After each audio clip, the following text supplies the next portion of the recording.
school systems are pretty much the same all over the world. The mainstream systems are largely the same. Standardized, not particularly great for children. There's a massive global epidemic of disengagement across the school systems. We have this delusion about education that it's delivery, that I just take it out of here and put it over there and then we're good. We have to reconceptualize. We have to think about education not just as delivery, but also social justice work, social change work, fulfillment work. Enlightenment is a part of education. How do you think about that? How do you create an organization or a school organization that can actually enable enlightenment to happen? My vision of the world is when enthusiastic students are taught by passionate teachers in joyful schools. That vision can be accomplished if we start to tune into exactly what it is that brings a human alive. What is it that gives them the enthusiasm? What is it that enables a teacher to be passionate, such that when they come together, joy is the result?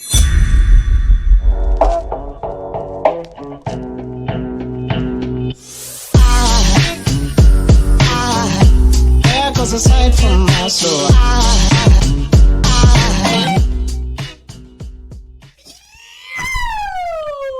Welcome back to the Inspired Evolution.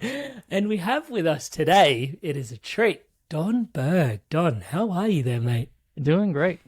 Yeah, loving it. So good to have you here. For those that are tuning into Don for the first time, give me 2 secs. Let me do the honors. Don created Catalytic Pedagogy, Holistic Equity, and Back to Basics 2.0. He founded Atuator Media and is the executive director of Deeper Learning Advocates. Thank you so much for being here, Don. I said one of the things wrong. Was it Atuator? How do I say that? Attituder. Attituder. Thank you so much. There you go. For enlightening me. I have to admit, even I was in preparation for the show, I was like, pedagogy, and I was like, I know how to say this word. And then I was like, oh man, it's like one of those words that I'd like, it's been a while since I've come to, and I was like, and both sounded equally pedagogy. Right. I think it depends on where you're at, where you're from. There you go. I say pedagogy. I think it's pedagogy as well. Yeah. So I think there are some places where it is pedagogy. Okay. So, cool. So yeah, I think it's a regional thing, is it an accent? Okay, you're making me feel better, which I appreciate. But I was having a bit of a So at the heart of it, a lot of your stuff's around education, Don. Absolutely. And before we dive all the way deep into the rabbit hole, what is faux-chievement? Talking about words. Yeah, exactly. So faux-chievement is fake achievement. So when you go through the motions, when you're in school and you just kind of did what was in front of you, you did the stuff, but you didn't concentrate. You didn't particularly put much effort into it, or you just did enough to get by. And you didn't truly learn the lesson. The classic is sort of, I took the test and I forgot it 5 minutes later. That's faux-chievement, I was actually pretty good at school, but I don't think I learned as much as I could have. I know that it was not the kind of energizing, fulfilling thing that I knew learning could be. Because in my family, we used to go to museums, and we would go places, and we would really, learn a lot from what we were doing. And I realized when I would do museums in school, you could do the field trip to the museum. Yep. And it's like they made museums boring. And at some point, I was like, man, that's so weird, because on the one hand, I grew up enjoying museums, and then in school it was like this is just boring and terrible. Yeah. So there's this real disconnect between how our supposedly learning institutions are working and how learning actually is this enjoyment, and it's exciting, and it's your enthusiasms. It doesn't mean it's not hard work. It is. And you can actually be really challenged by it in all your dimensions, But when you have a system that makes it boring, that puts it into a way that is takes the life out of it, then that's a different thing. And you are learning something, because as long as you're alive, you're learning. But when you learn to be depressed or anxious, or you learn that life is not the enthusiasm of life Hmm. is not imbued in everything, then you learn that that's not how life is. And so we learn these lessons of how not to show up fully, how not to be truly present to the moment or to what's really enjoyable about a museum, for instance. Is you learn something else, and that's kind of what my work is really focused at. And faux achievement is that level of doing that where you look successful from the outside, Mm. but you haven't really tuned in and learned what you truly could out of that, whatever that experience was, whether it was a lesson or a museum or the library or something else. So I For those that are watching the YouTube video, you can see the grimace on my face. For those that are tuning into the audio, you can't. And the reason that exists is because, at the risk of polarizing this podcast from the outset, I, touch wood, resonate so deeply with what you shared. Like, I was academically at school perceived to be quite apt, yeah. and yet I look back, and there are definitely certain subjects where, I absolutely loved what I was learning, and there was like a real thirst for, but there was other subjects which I still did well at, and I look back and I Mm-hmm. go, no, that was just me, just exactly what you said. Learn what you need to for just right now, and then 20 minutes Mm-hmm. later, it's gone. And Exactly. it was even then, that went from all the levels. It went from early on, even all the way through to university. There were certain Yep. subjects that, like I literally just crammed in before exams, and then as soon as exams were done, I crammed them out as fast as I could, Yeah, as yeah, well, it yeah, yeah. seems. Um, and I know some people are probably challenged by that because they're tuning in. They're like, academics didn't come to me that naturally, and how Yeah. privileged of you to even suggest that. But I Oh, think, absolutely. Absolutely. I mean like I said, at the that's risk of being polarizing, sorry, hmm go on. Yep.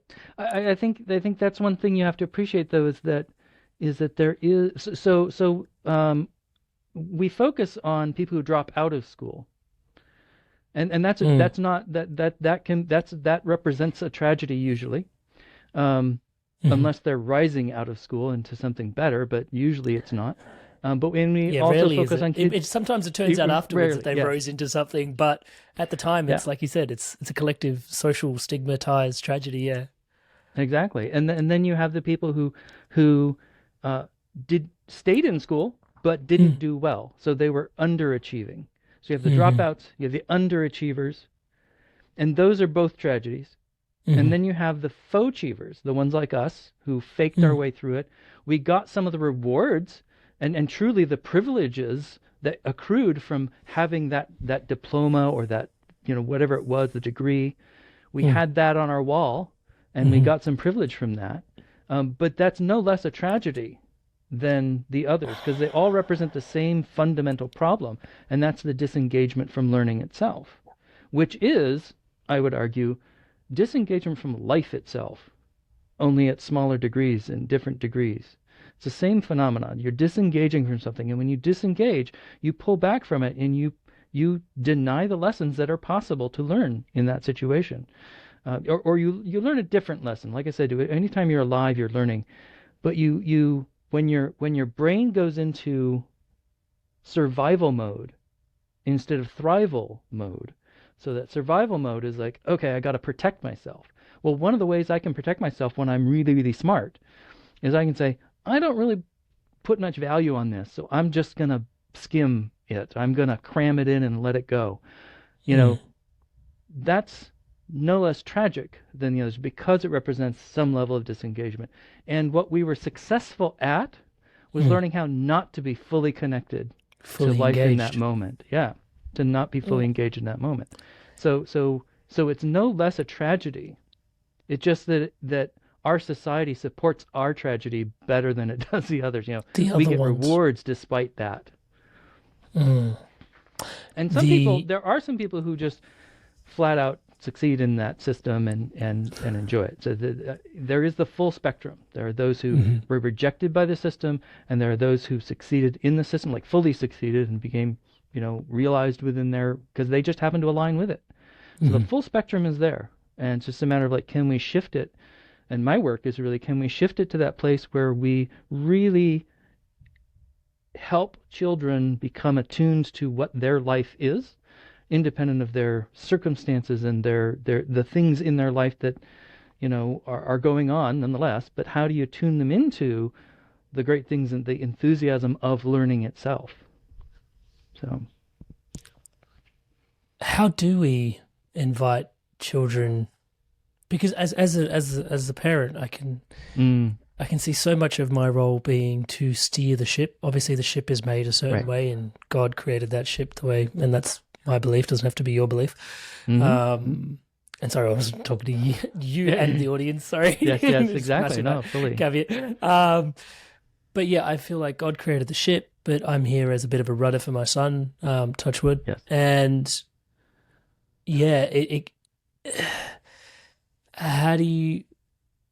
Well, now I'm asking from the perspective of a parent, but from the perspective of a parent, I guess you're looking at a child going, they need as much support as they possibly can get Mm-hmm. from my guidance. Mm-hmm. Mm-hmm.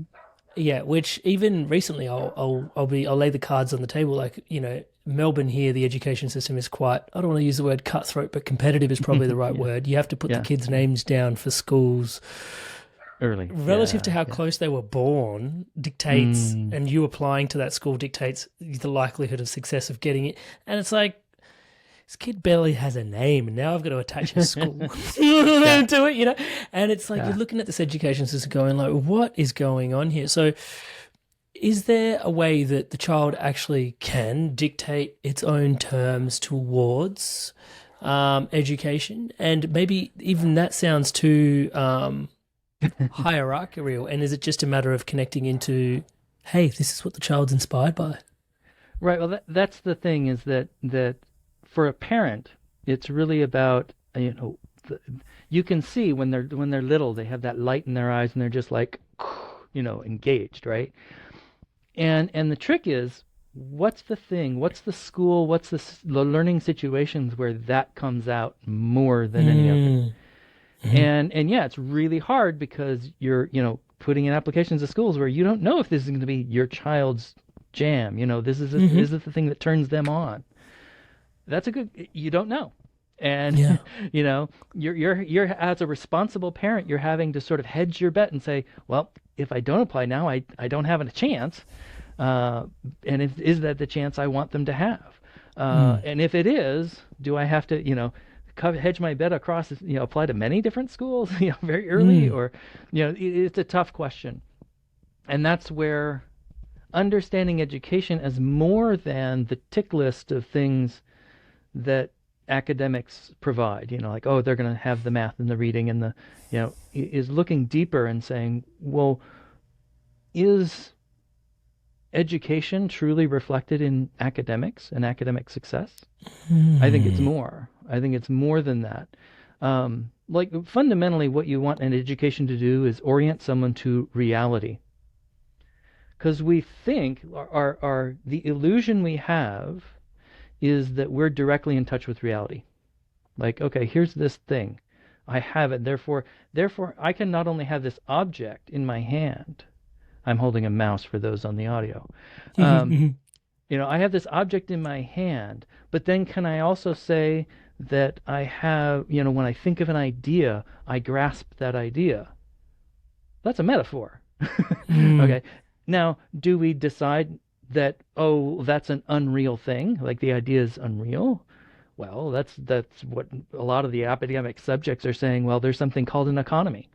That's a thing. Can you grasp it? Well, you can't point to it. You can't observe it. You can't, it's out there somewhere. So do we deny it's real and call it an illusion? Well, that's not true either. There's actually a lot of things going on to say that that's a real thing. So that's the big challenge is like, how do we get in touch with reality? We have this illusion that we're directly in touch with it because of how our physical senses work.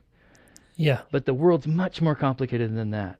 The world's huge, it's vast, and it's complicated.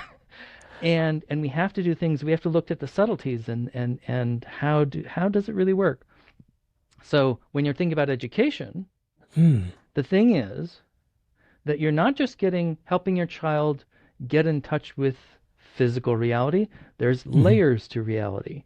We can talk about deeper levels in terms of scientific understanding, or we can talk about different levels in spiritual understanding. We can talk about all kinds of understanding. And reality is all of those things too.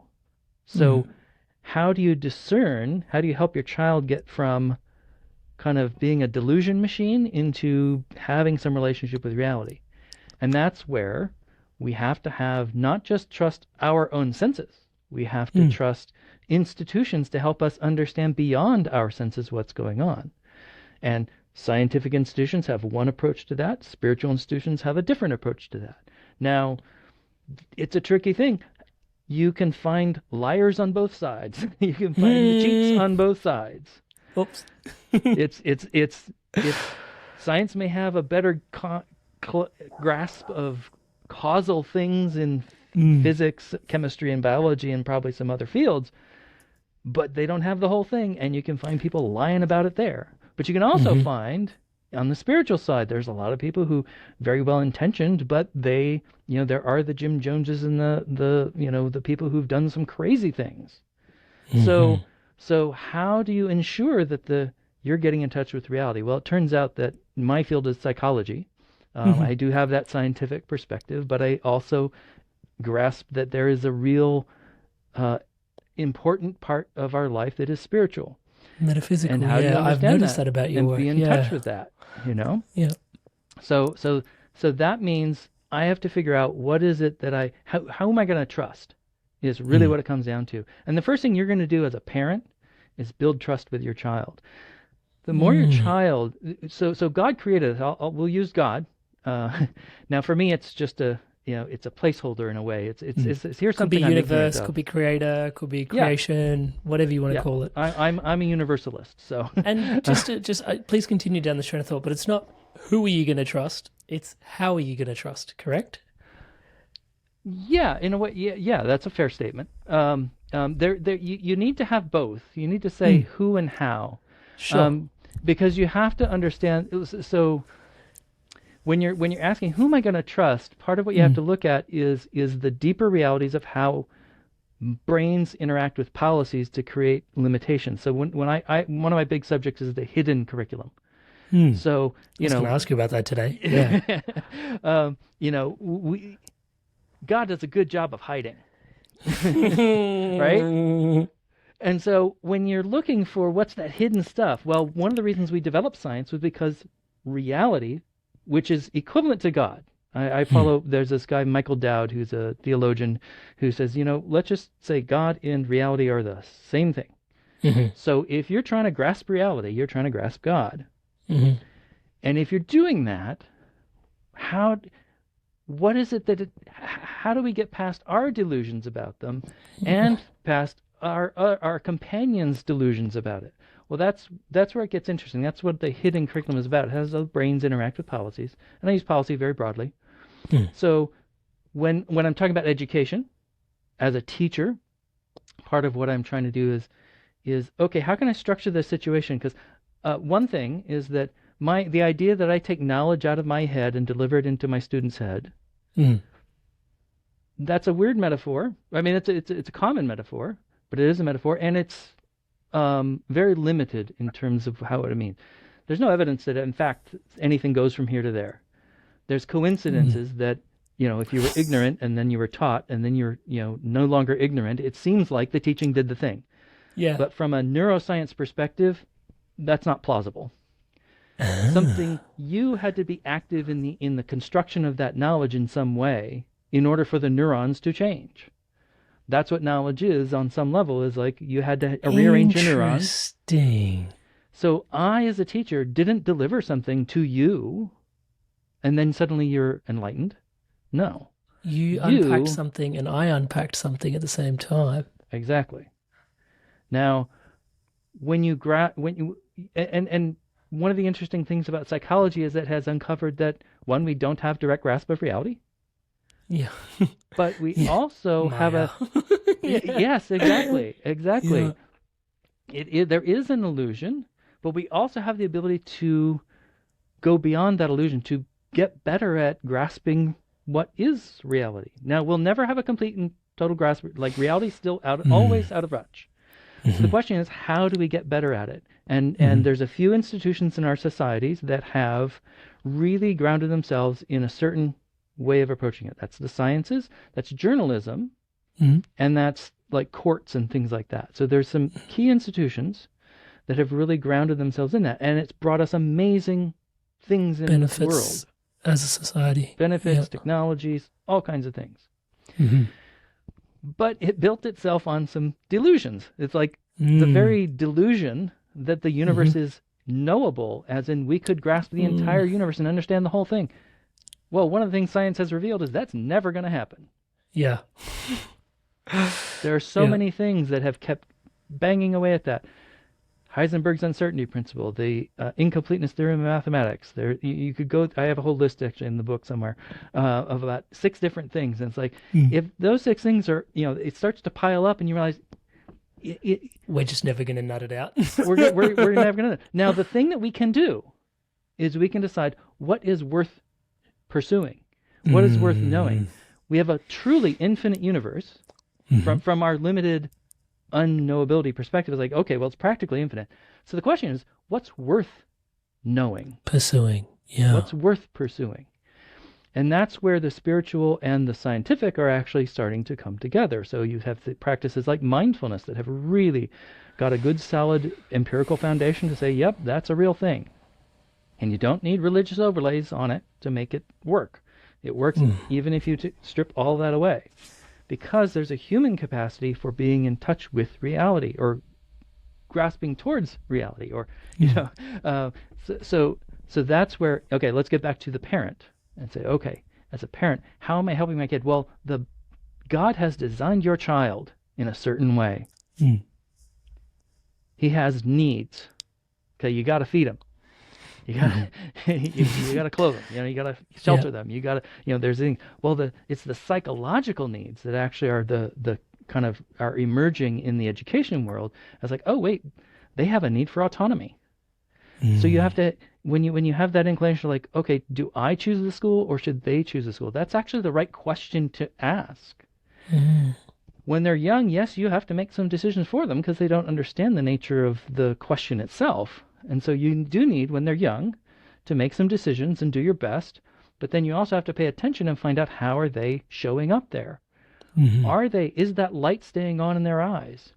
Are they really grasping are they tuning into this community and really taking it on and saying, oh, these are my people. So let's keep going. Or these ain't my people. It's not working for me. And then that becomes that dialogue that you have to have with your child about, okay, you pay attention to it. When they're young, you have to kind of carry the burden a bit. But as they get older, you should really be clear that they need to be making decisions. The more decisions they make, the better they're going to get at making decisions. And the more you can enable them to stretch those boundaries of good decision making, like, okay, how can I trust them a little more? And that's where they have to, you're the person they're going to trust. Ideally, you're going to be a trustworthy person for them, and they're going to trust you with decisions. And but they also have, so they have a need for relatedness. They have to be connected to you, and they have to have a community of people. So relatedness and autonomy. Some people sometimes think they're kind of different or opposite, and it's like, nope, it's both. They have to have a connected, trusting relationships, and they have to have the autonomy to make their own decisions within that community. Within that framework. Yeah, right. Exactly. And that's how God designed us. Is we have a fundamental need for autonomy, and a fundamental need for relatedness, and a fundamental need to be competent, to feel competent. So those are that's what psychology is saying. And I'm just putting the saying, and we can, that's consistent with what the religious traditions have been teaching. It is a spiritual lesson. It's just that if we crop too closely to those scientific view and we say that they're somehow exclusive, that can be problematic. But we can honor and say, oh, okay, what the spiritual traditions are mostly teaching about is a coded language for those same things, to the degree that they're successful. Because we're observing consistently through the sciences, that when you support autonomy, competence, and relatedness, you know, learning is deeper, learning is more engaged. So what you as a parent are saying, okay, how do I structure my family and my life and work with my partners and my community to create a life for these people? Because these people are small and they're not making decisions yet for themselves. How old are your kids, by the way? He's almost 2. Yeah. Okay, so very young. Okay. Yeah. Yeah. So you're having to say, okay, how are we structuring this? Now, when they're 2, you're their life. Like Yeah. it is family is it. Yeah, and I also noticed even some of the examples, like recently we've been like teaching him to swim, and there's only so much he can really swim. It's like getting him used to water, and he hated it for the first semester, but then the next, like now it's his highlight of his week. And I appreciated what you said before about in the early stages, you're stepping in a little bit more, but then also there's an art to sort of pull back as they get a little bit older, because I was like, oh, but he never would have made it to swimming, to like loving it, if I had have stepped in too early and just said, oh, I don't see the light in your eyes, I'm not going to do it. But yeah, I appreciated your point in terms of early on, you play more of the role, but then also there's an art to sort of know as a parent to give it some space. When the plant is growing, it's like, okay, now more sunlight, more water, please, and you know, let me sort of grow the way I want to. Sorry, I've interrupted, but yeah. No, that's exactly right. That is the ongoing dialogue forever as a parent. Is your so you can quote Rumi, and you know the one about the bow, and I'm sure you know the quote. Yeah. Is that at best we're the bow and we're not the arrow. We're creating a launching point for them, but they have to have a journey of their own. Their life takes its own journey. And it's Khalil Gibran, I think, and he says as they love the creator, as he loves the arrow, he also loves the bow that's steady. And they come through us; they're not of us. And that was such a powerful. Yeah, sorry, I love that. I love that quote. Thank you for bringing it up. Exactly. Yeah. And so the challenge is figuring out and being in the dance of how much do I structure their life and what they're doing and enable them to make decisions, and how much do I peel back structure and say, what are the decisions you can make now? When they're 2, they're not making a lot of decisions. But as they get older, you're going to have be in a constant dialogue about what decisions matter to you, because sometimes the decisions that they want to make, like you might give them a choice between 2 things that they don't care about. And it's nice that you gave them the choice, but if it's the one they don't care about, that's not the one that mattered. The one that matters is the one they care about.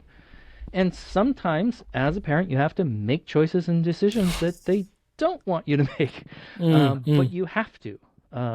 We don't come into the world wired for understanding traffic, for instance. Especially when they're 2.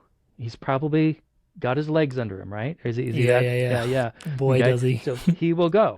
And so you have to say, okay, I understand traffic. He does not. He was not brought into this world with it. And so you have to make him hold your hand, or carry him, or you have to make decisions that he may not want you to make. But because you have the bigger sight, you have a bigger vision of how the world works, and he wasn't brought in with that knowledge. And you need to impart that knowledge. And the way you do that is you, first of all, get him to survive to an older age. You protect him from the cars and the traffic, but then as they start to, because he's also got those internal drive, this God-given, like, I will figure out how to be independent of you.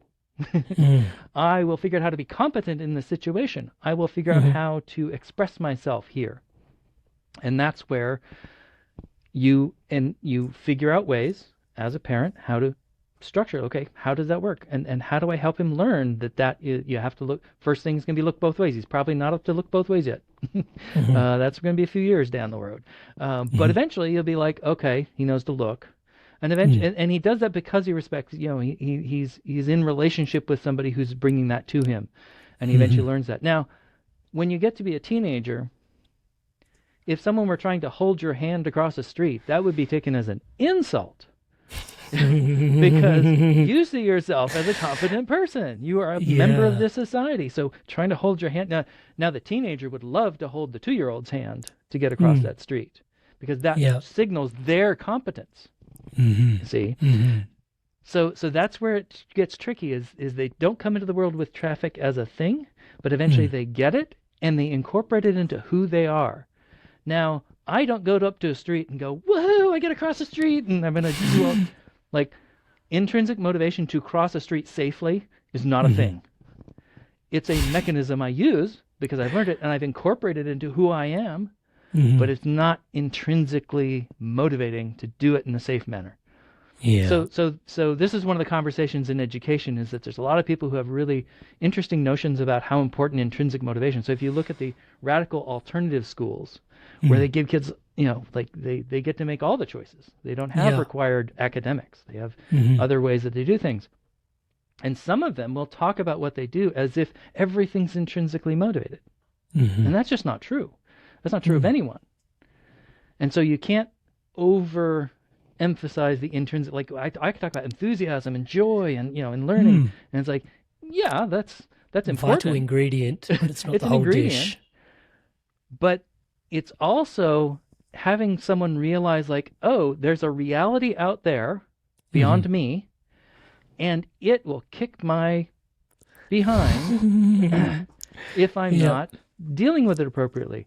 So Mm-hmm. extrinsic motivation of that kind is okay. Mm-hmm. You're holding your child's hand when they're not capable of safely crossing a street is an okay kind of extrinsic motivation and engagement. I think the hard part is between those two dipoles lies such a chasm of of a spectrum. It's so vast, and I think and I'm conscious that this is about education and not parenting, but I think we're at a particular juncture in this conversation. I think that's what makes parenting so hard, though, because there is no right or wrong. Right. And I think the nature of my question was looking for a right way. Right, And I love right. the way you've responded it because it is a spectrum and Right. ultimately we're going to make choices and there are going to be consequences. But the big takeaway also is, and I know this sounds really obvious now having listened to you share, but the fact that education is greater than academia Right. alone is a massive point to really like, because even as you're describing the examples, it's like real world stuff that we're taking on board. Mm-hmm. Mm-hmm. Yeah, I mean it's there's a reason why the school systems and school systems are pretty much the same all over the world. The mainstream. So I've been to China. I've seen their schools. I've been to schools in a lot of different places. And so the mainstream systems are largely the same. Standardized.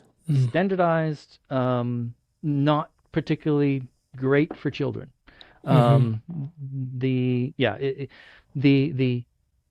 there's a massive global epidemic of disengagement across the school systems.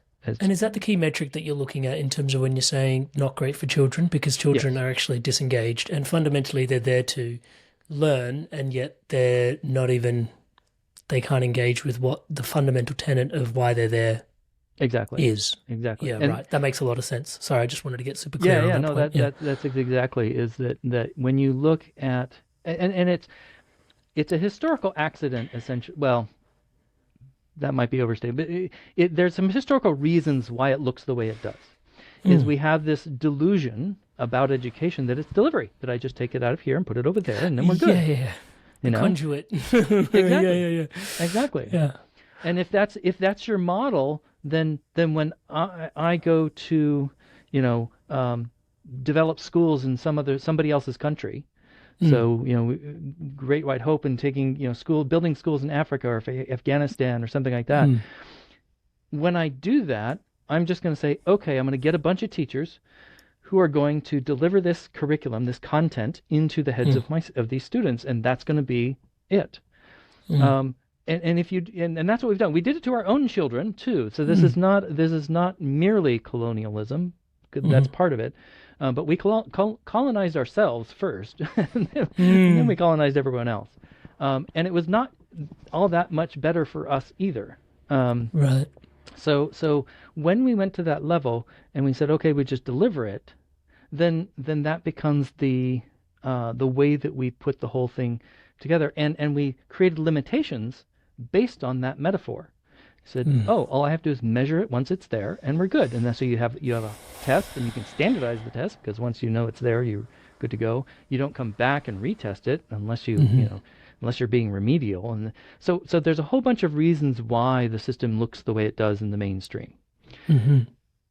That and now we've learned a lot of things through the sciences primarily that are saying, oh, things aren't the way we thought they were, and around learning in particular. And like for instance, there's a conservative element in the education politics, particularly here in the U.S. I don't know how it is in all the rest of the world, but Mm. I know that there's a consistency in the conservatism in education that wants to stick to the delivery model. They want to they kind of like say, well, maybe you shouldn't be doing social emotional learning in schools. This is a conversation in the United Mm. States in particular, where for political points, somebody equated social emotional learning with critical race theory, which is A bit of a leap, but it's a yeah, false I can see. equation. It's like Yeah. it's not they're not related in any meaningful way. Mm. But it got out there, and now there's parents who are saying we don't want social emotional learning in our schools, and it's like, wait a minute. When they've done these great studies where they ask people, they describe social emotional learning without using the words, Mm. and then parents say, yes, that's exactly what we want. But if you put the words on it, then they'll say that's not what we want. Mm. So anyway, the point is that there's a conservatism that doesn't take into account what we really know about learning, Mm-hmm. and that's what I'm kind of up against in my work, Mm-hmm. is to say, okay, I understand that you have that perspective, and now we have to have a conversation where because I honor your autonomy, Mm-hmm. I'm not going to tell you you're wrong and I'm right, and let's move Mm. on. Mm-hmm. Funny thing, people don't like that. People don't listen. Who would have thought? Yeah. You say Yeah. you're wrong, and they shut down. Like what a surprise. Yeah. I Yeah. happen to not to like being told I'm wrong either. Mm. And so the challenge is then, how do I communicate with them And bring them along on the journey. and Yeah. bringing them in the journey? Yeah, exactly. Is how do I say, okay, I understand what you're saying, but let's really look at and that's one of the things that usually when I have the conversation with people who disagree with me politically is Mm. that if we can get down to we really value the children, Mm-hmm. if we can get down to that and then say, oh, and children work in a certain way in the world, then we can start to have a different conversation. But then it tends not to be a very political conversation. Um, so getting to education. Education has this sort of delusion that it's operating under in the mainstream. And so the Mm. challenge is, how do we shift it? How do we, the schools that do something radically different have existed for over 100 years, Mm. but they remain marginal to the industry.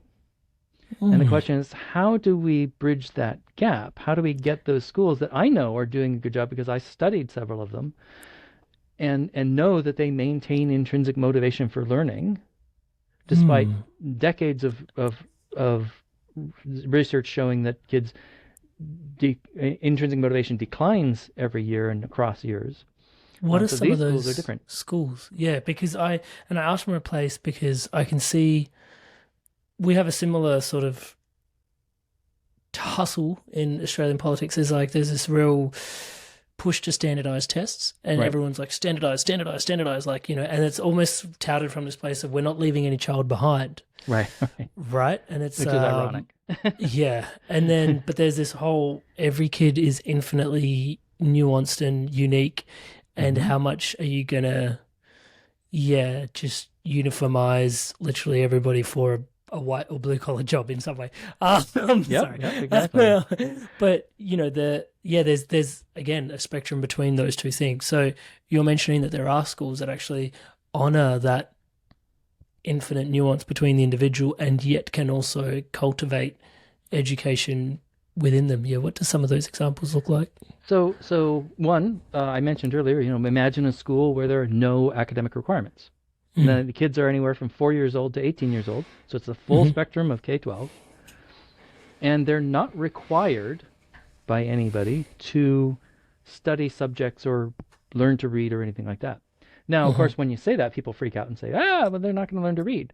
Mm. Well, one of the schools that has looked at their alumni over and over again has said, we've never produced an illiterate student, an illiterate, someone who moved on from our school. None of them have ever been illiterate. Yet the New York City schools has evidence, like Yeah. there's a whole book about some kids who successfully sued the school district for not teaching them to read. And so, clearly documented that produced it.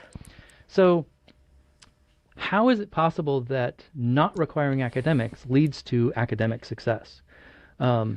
Because that's part of what they show. They do That's have a a great question. I wish I asked that.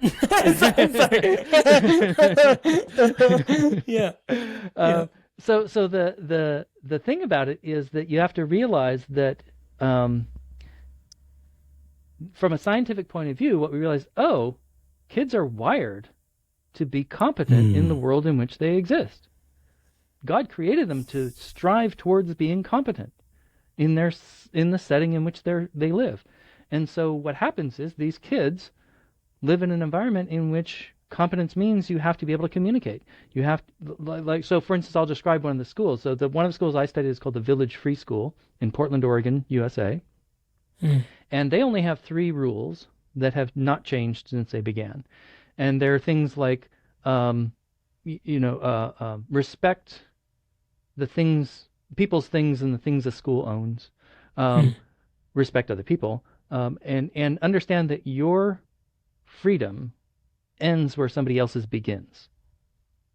So they're a free school, as in freedom, and their guiding principles are those things about respecting each other, and the challenge is that those kids are actually not only making the rules for the school, they enforce the rules for their school.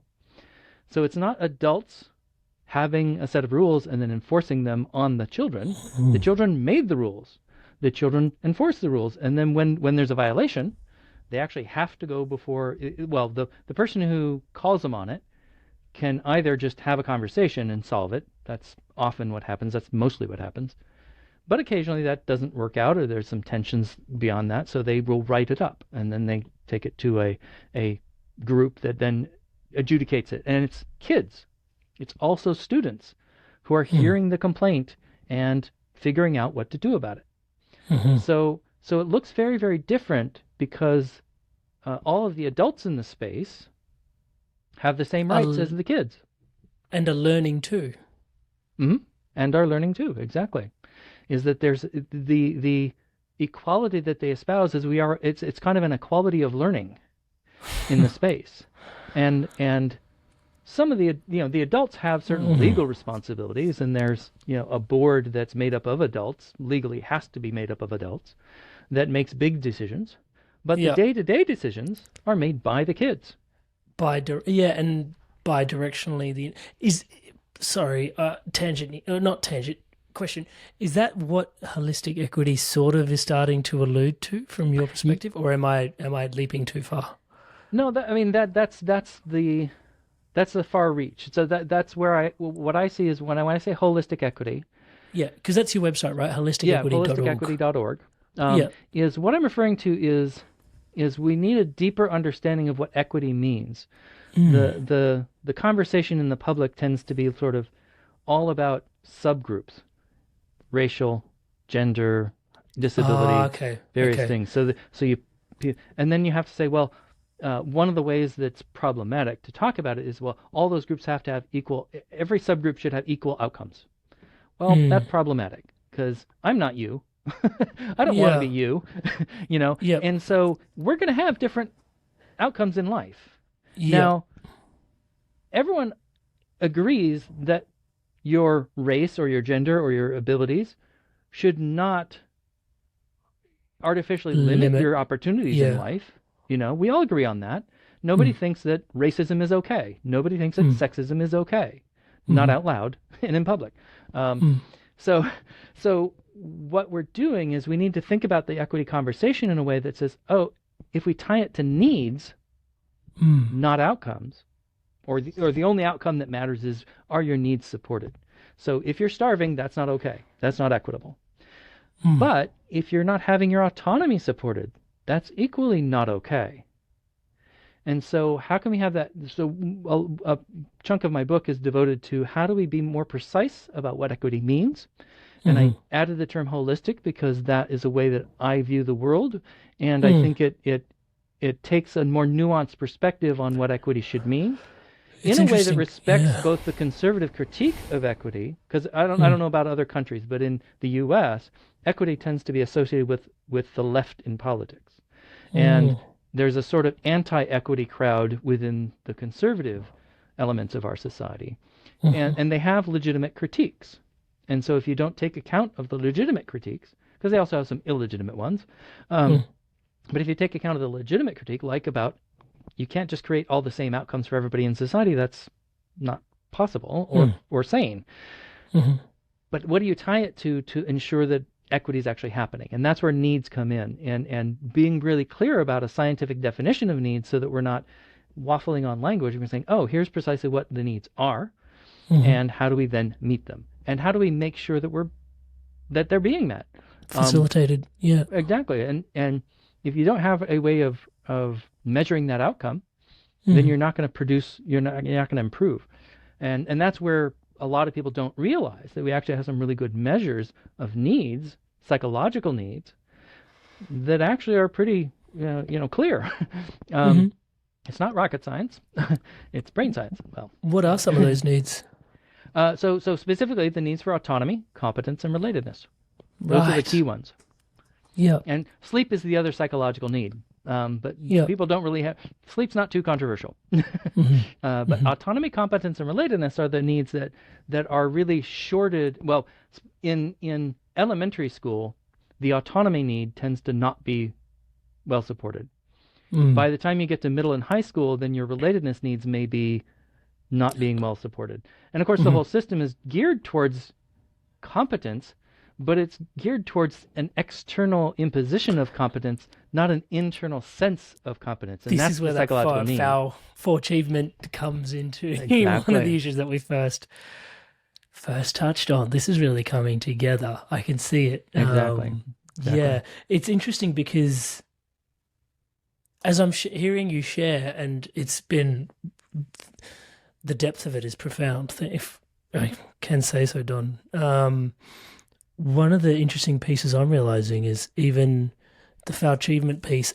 It's not just limited to children, because what's happened is I had the visceral realization about 10 minutes ago in our conversation when you were sharing that even the birth of the inspired evolution and me interviewing individuals such as yourself has been my relearning attempt to try and learn the things that I really want to learn and cultivate that joy of learning once again. Exactly. To actually develop competency in the places where I'm intrinsically motivated from. Yes. Rather than having played into that space for so long with academic success without really intrinsically being motivated to those things, but just externally being motivated.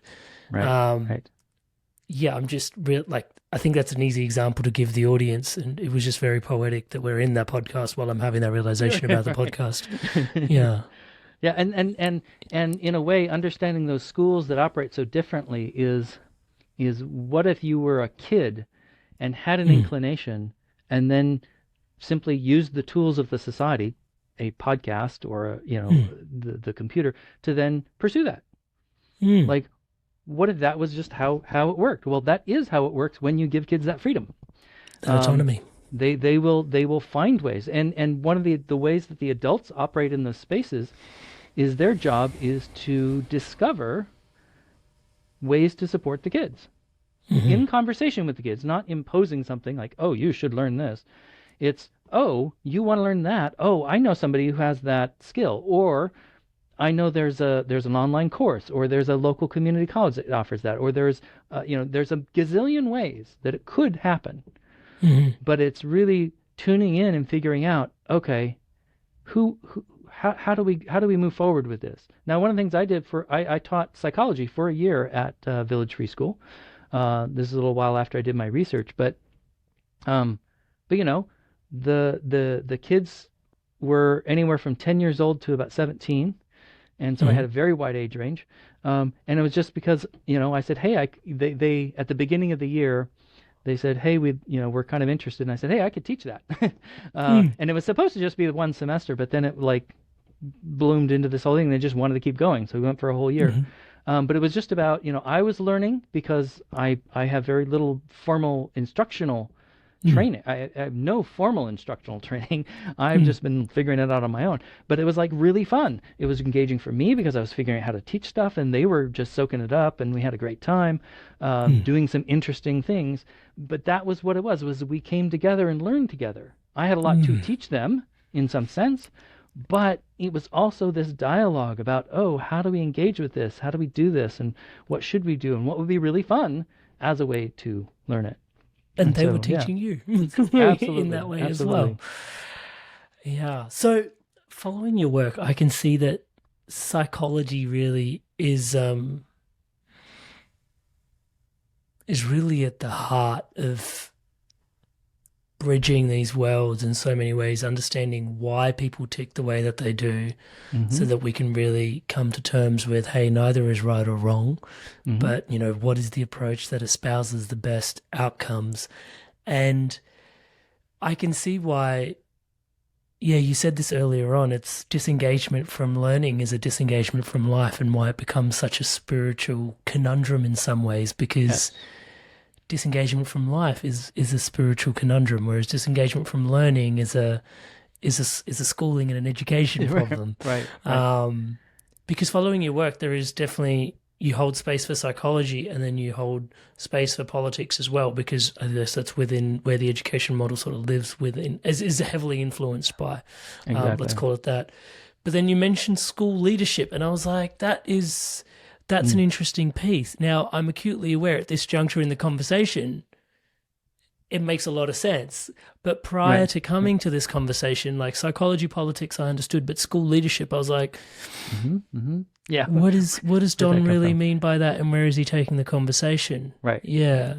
And that's where it's an interesting piece, because looking at leadership as a way of so I make this distinction between leadership and management, where management is really when, if I'm the manager, my job is to take responsibility for the existence of the organization. I have to make sure that the bills are paid, that people are hired and fired, whatever it is, I have to deal with the organization. So it's, if you think of the organization as a certain level, and then within that, at a separate level, there are all the individuals that make up that organization. But they have individual needs. And the organization has a set of needs that are independent of those individuals. The organization has to have funds to operate, and it has to have, employees to do things, or people, labor of some kind, to do something. And so that's where the management is about that level. Leadership is about how do we align the different levels at which this organization exists. So in addition to the management level, you could also look at how that organization deals with other organizations. So how do I deal with my suppliers? How do I deal with my government, who's regulating how I do my accounts, and what compliance I'm doing? So you have these levels: individuals, organizations, and then the organizations of organizations, states, other the whole thing. Leadership is about how do the needs at all levels align so that everyone thrives. That's leadership. Is not only is my organization going to survive and thrive, which is where management overlaps with leadership, is looking at that organizational level. But leadership is to say, how do my individuals who make up my organization, how do I ensure that they're thriving as much as the organization is? And when you look at this from this lens of like, oh, human needs really define the whole thing, is you're just giving them the opportunity to be the best kind of learner they can be. Isn't that ultimately what an organization is getting someone to learn what's the reality this organization confronts, and how do we ensure that we have an accurate grasp of that reality and react appropriately to the opportunities and challenges that are occurring in that space that the organization is facing. Because the organization is solving problems ultimately is its core remit. Yeah. And Exactly. so coming face to face with that reality. Yeah. It has, as I say, learning organizations. Well, if it's not a learning organization, it's dead. It's going to fail if it's not learning. And the only way that learning can happen is in human brains. So a part of my background is that I was the treasurer for a local environmental nonprofit. So I was the primary administrator and bookkeeper for a group that has done, a lot of stuff. So I did the payroll and I've managed those systems. When you get those systems going, you have to realize that there's all these different parts that have to align, and if I don't take care of my people, if they're not, one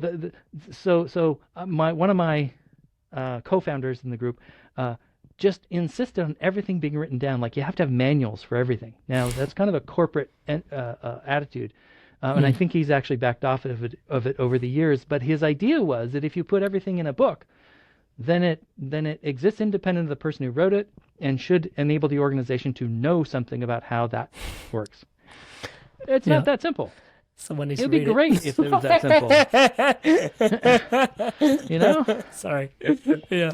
So that's where it really is, challenging it's a consequence of that sort of, if it's in here and I can put it out there, then it exists. And it's like, that's not how organizations work. Organizations rely on human brains. They exist inside human brains. And you have to be able to get those brains to function optimally for the environment that your organization is facing. And so organizations have to be fundamentally about the humans that make them up. And there's these ideas that you can just go in and exploit workers and pay them very little and have them pay starvation wages. It's like when you do that at a certain scale, it worked. It produced profits, it produced GDP, but it doesn't produce thriving humans. And that's where I think we're in a shift now, and I think organizations are starting to catch on, and there's interesting examples around the world of different places where it's like you can flatten that hierarchy and get rid of that bureaucracy and still produce amazing results. You can still have a large organization, but flat organizationally, where you don't have to have layers of bureaucracy to get everything done. You can actually make it smaller. There's an example of this in China. There's a organization called Haier. It's actually a global, but it started in China. Makes refrigerators, appliances. Actually makes a lot more now, but that's where it started. And you think traditional, they actually started out as a very hierarchical, government-run organization. But over the course of the last 30 years or so, they've been going through this transformation. There's now anybody in the organization is only 2 steps from the CEO. Oh, wow. It's very like different. They've flattened it completely. They've got, they're thriving for one, and their people are thriving. There's some books about it. It's really fascinating stuff. But that's where it's really interesting is when you really get these organizations to function in this way where you're challenging people around autonomy, competence, and relatedness. You're giving them access to those fundamental supports. They thrive, and that causes your organization to be better at what it does, because it's utilizing those human brains to figure out what's going on, and it's coordinating and figuring that out together that's actually making it work. I've been holding my tongue thus far. We're talking about tools and what's current and what's relevant. So I couldn't let you go today without asking, where do you feel, and I know this is probably the most subjective question out there. I know everything you've shared so far, you've gone in and researched, and maybe you have researched this. I should probably stop pre-front loading your answer. Artificial intelligence, where do you currently think it lands in terms of as a tool for education, as a tool for, what are your thoughts in this particular space in terms of So where?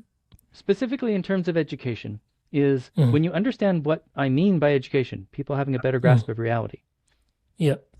AI is a nifty tool for, I'm sure, something, Mm. but it's not going to have any meaningful effect on education truly.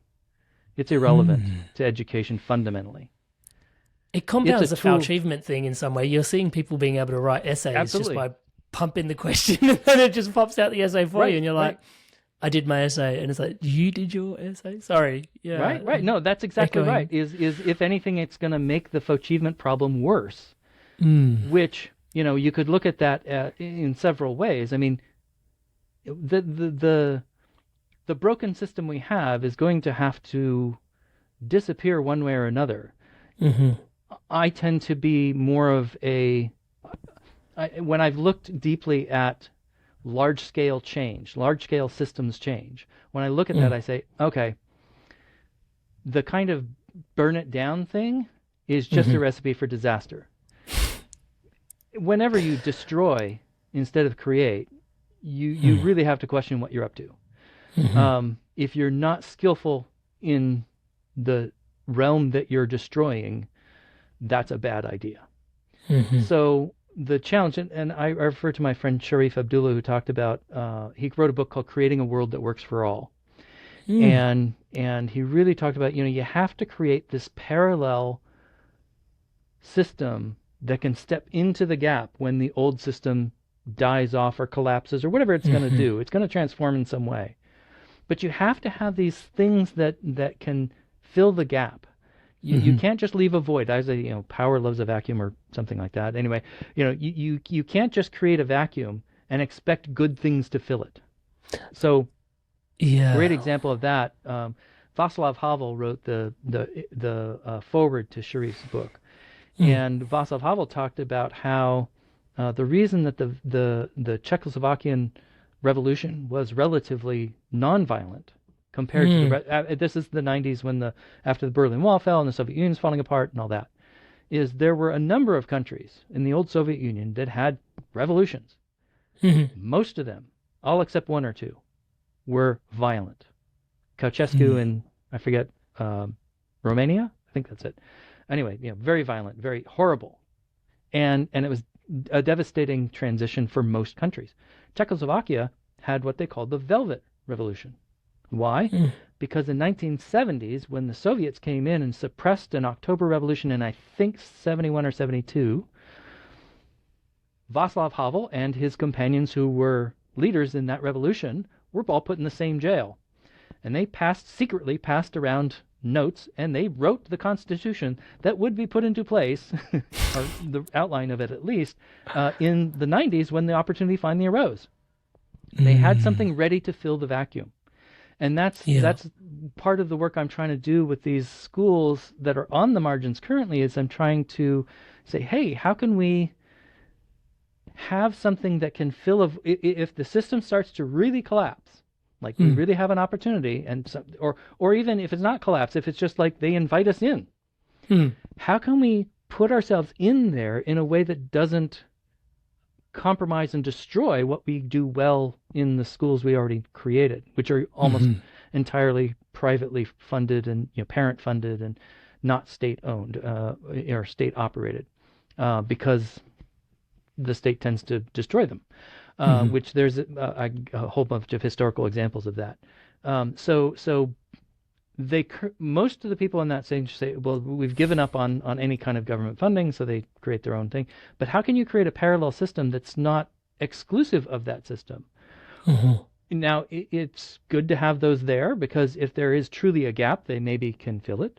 I don't know if they Mm-hmm. have the capacity for that, but that would be a good thing. Or if they were invited in, could we create versions of it that actually still have the real core principles that can make it work? And that's why my work is really does go deep, because I have to say, we have to reconceptualize. We have to think about education not just as delivery, but also social justice work or social change work, Mm. and it is also fulfillment work. Is it personally enlightenment is a part of Mm. education. How do you think about that? How do you create an organization or a school organization that can actually enable enlightenment to happen? Well, that's a good question. But all those things are valid ways of looking at education. And if you exclude one, and this is where the delivery model, it wouldn't be bad on its own if it didn't exclude the other models.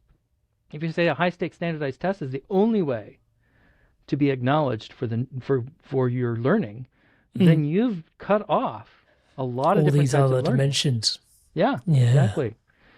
So it is a complicated issue. It's not a small task, but it is something that I'm looking at. How do we create the parallel opportunities, infiltrate the mainstream, do all those things, and even transformation from the inside. I'm a fan of that too. Yeah, well, the way I teachers see get it it. is it's almost like, when you double clutch, it's like you've already got one gear sort of spinning to catch when you disengage from that other gear into the next Right. gear. Exactly. Is sort of Good what analogy. I see your inspirations being in the space, and it makes a lot of sense because, yeah, I guess symptomatically you can see some of the things are splitting at the seams. Yeah. So Yeah. what is that? And that's the opportunity that you're describing there. Exactly. John, I'm Exactly. conscious. I feel like we're just scratching the surface, and yet we're so deep in as well. I'm conscious of how much time we have left. But at the same time, I would love to hear what is your hope if we do level out leadership and we do, leverage psychology and politics to optimize education, but also I'm even nervous to sort of say that because that is so broad, but really engagement is really what I'm hearing at the heart of this. Like, Yes. what is your inspirations for engagement within education? So my vision of the world is when enthusiastic students are taught by passionate teachers in joyful schools. Now the vision is clear to me, but bringing about that vision is a little tricky. Because that's the opposite of what happens right now. And so that's what I've had that vision for decades. But I've been, trying to figure out how do I even get my mind around how these different things work? How does the system work? And so that's where, like, yes, and that vision can be accomplished if we start to tune into exactly what it is that brings a human alive. Like, what is it that gives them the enthusiasm? What is it that enables a teacher to be passionate, such that when they come together, joy is the result, is the norm in that school? And there are examples of that. I've seen it. And so that's where psychology to me was the key, is to say, okay, we have a science that looks at human beings and says, wow, they're amazing. And it doesn't say you have to dissect a human in order to understand them. We don't do that anymore. We now can think about it in more broad terms. We have, there's the development of positive psychology, for instance, over the last 25 years or so.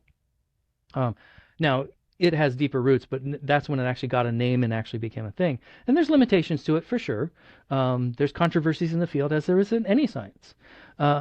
It's not perfect, but it is producing some really interesting stuff that's validating a lot of what the spiritual practices have been touting for a long time. You can look across different realms and say, okay, mindfulness in some ways was drawn from Eastern traditions.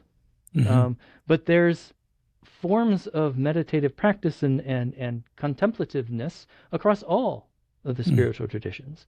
And so it's kind of absurd to say it's got a specific lineage and that's all it's going to be. It is something that's human, in fact. So we're actually learning a lot. The science of psychology in particular matures, it starts to look at a broader perspective and start to encompass, like, for instance, even my view of God is, well, it's a placeholder. If I say, if you look at how number systems work, before we had zero, so like Greek numerals don't have a zero. That makes a lot of calculations fiendishly difficult, if not impossible. So having a placeholder for an absence is really important. To me, God as a term is just me acknowledging I have no idea. There's some causal. Now this is the thing. This is why it's not an atheistic point of view, because I'm not saying that I'm saying there's a causal There's something causal in that Mhm. absence, that I don't understand. It causes me to do things, causes things in my world. It has causal effects, but I don't understand it. So I'll call it God. I can be thankful for that. I can curse Mhm. that, but it's still looking at it in this larger perspective. And to me, that's just a consequence of our psychology. It's like we can't know everything. And so you have to have a placeholder, and it's very useful to have a placeholder say, it's every time I invoke the term God, you could interpret that as, oh, there's some causal things about going on that you don't Mhm. understand. Okay, great. But let's be clear about that and humble about what that means. To say that we know God's will, well, if God is the absence of knowledge of like, that's an interesting metaphor, and we could debate Mhm. whether or not that's an appropriate metaphor for whatever it is the topic we're discussing. But that's where it's really interesting is we can take that spiritual view, we can and not we can take it and it's not traditional theism in the sense that we're going to assign it properties and assume we Mhm. know something. We don't. But Use we're it as a also tool not for going to contemplation and deny. exploration. Yeah. Yeah, we're not going to deny that there is something there. There's something important there. I may not Mhm. understand it now. It also doesn't preclude me from coming to know Mm. what it is. I can be ignorant of my biology, but when I, get I had a kidney stone last year. Man, that's horrible. Mm. But man, I was really great to be able to have somebody who could go in, use technology, really figure out what's going on with me, and Mm. and in a short time, basically relieve tremendous suffering that Mm. I was having at that moment. But then also like go beyond that. Like, oh, okay, I didn't know what kidney stones were. I didn't, kidneys. Well, now I know a lot more about my kidneys than I did before. Mm. So it's not that I can't come to know. To me, it was I was cursed with kidney stones. God cursed me with Mm. them. However, now I've understood a lot more about them, and I've taken steps in my life to, eat less meat. But that was about the only major thing that was on the typical symptomology thing. It's like, Mm. oh, okay, less drink. Well, I don't drink much, so that's not a thing. So, Mm. you know, and you Mm. go down the list, like, okay, well, I can do that. And Mhm. so I changed my life a little bit, and so far so good. Knock on wood. Yeah. Uh, but to me, if I thank God for medical intervention in my life that was tremendously helpful, that's no different than cursing God for giving me the thing that enabled me to do that. Like I recognize that there's things about the way that medical system works. I'll never understand the MRI machine that gave me the image, or it wasn't MRI, it was something else. Whatever Mm. scan I got, Mm. I have no interest in that. I Mm. don't need to understand it. And I can thank God for it, though, and Mm. recognize that what I'm acknowledging is I'm ignorant of something over there. So, Mm. so psychology to me is completely helps me understand that there's a way that we can use spirituality is just tapping into something bigger than me, and that's exactly what psychology says is important. Mm. you know, there's a one of the interventions that is so clearly effective from positive psychology, besides mindfulness, is gratitude. Mm. Just being grateful for something in your world, in your life. Just having a regular practice of looking beyond yourself and say, what am I thankful for? That happens to be a really powerful way to tune in, to be humble and grateful, and you know, uh, and that's also taught in every religious tradition, every spiritual tradition. You Touch know, wood. Mm. so it to me it all does come together, and I am perfectly comfortable having the science conversation because I'm a scientist, um, and recognize that spirituality is a part of the whole thing, and Mm. and and they are not incompatible. It's just a Mm. matter like the blind men and the elephant is one of the great poems that I put in my book, and it's the six blind men going up to the elephant, and the way the poem is written in 1876 or something like that, Mm. is they're oft in theologic wars they basically talk about things they've never seen, which is Mm. the blind men and the elephant, and they each Mm. come to it and feel a different part of it and describe it in a different way. Well, the conceit of that poem that I find interesting is the author of the poem presumes that we know the essence of an elephant. We know everything there is to know about an elephant merely by looking at it. Yeah. That's completely absurd. We are no Yeah. better than those blind men in terms of our knowledge of an elephant. Yeah. So it's when we realize that and go, oh, wait a minute. They're presuming we know everything about the elephant, the essence of the because elephant. I could see it from the outside. Yeah. And so the humility we need to bring to the conversation is, and in fact, I ran into that poem in the context of reflections on science before I realized it was about religion. And so it's fascinating because both are efforts to grasp reality and realizing that we'll never be, we're all continuously blind, and that will never change. And so it's a matter of, more important than the elephant, assuming we're superior to the blind men for our grasp of the elephant, is to say, well, then how do we have a conversation amongst those blind men and ourselves, and in a way that brings us to the humility to realize we don't understand elephants. We can understand a lot about them. We can, people can study their biology and their social systems and amazing things about them, and get to know them and train them and work with them and observe them in the wild and do all kinds of things, and we'll still be ignorant. Never know. You'll never know the whole truth. Right. So. Don. Thank you so much for sharing yourself here so abundantly and openly. And like I said before, I think we've only just scratched the surface in terms of, really how deep these rabbit holes go. But the key thing is, just restoring our engagement with education. I think it is potentially one of the most noble causes out there. So I just, and like you said, you've dedicated decades to this work, potentially lifetimes. So taking a moment to thank you for today's conversation, but honestly, just thank you for your life's work, really, is what I would probably like to say. Thank you for having me. Yeah. Yeah. And for those that want to check out more, holisticequity.org is definitely a great place to start, would you say? Or yes, what absolutely. would you say? That's the best. Yeah. Best place to start. I've got tons of videos there. You'll notice the site doesn't take a spiritual perspective, because that's basically a marketing tool. As I said, in my country, it's not worth it to include that element in there, but understand that it is in my book, Schooling for Holistic Equity. So I don't shy away from it there. So I'm unafraid of sharing that in public. Obviously, I'm putting this on the internet, or we're going to have it on the internet. So I'm not afraid of it. I just, given the context I work in, I keep it on the low. Yeah. No, I appreciate that. And we'll put a link to the website in the show notes below. Perfect.